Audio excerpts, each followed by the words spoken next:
किसान तहरीक को आज 1 साल पूरा। एमएसपी गारंटी कानून बनाने की मांग पर अब भी अड़े तहरीक करने वाले राकेश टिकैत ने कहा 29 नवंबर को ट्रैक्टर मार्च करेंगे।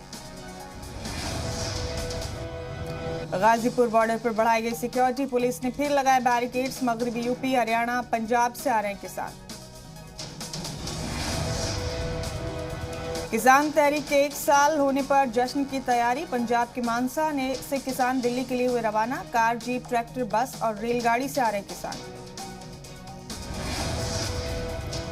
भारत को बदनाम करने की इंटरनेशनल साजिश। किसान तहरीक के 1 साल पूरा होने पर लंदन में भारत सफारत खाने के सामने आज मुजाहरा।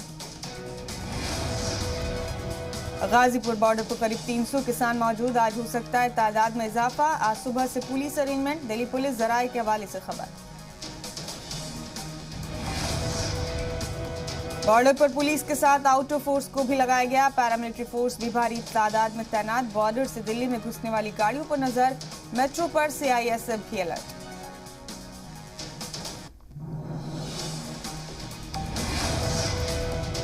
उनतीस नवंबर को दिल्ली मार्च के लिए अमृतसर से किसानों का जत्था निकला। भारी तादाद में किसान ट्रक पर सवार होकर दिल्ली के लिए हुए रवाना। हरियाणा के अंबाला से भी किसान दिल्ली के लिए हुए रवाना। किसान लीडर चंदूनी भी ट्रैक्टर से दिल्ली के लिए निकले।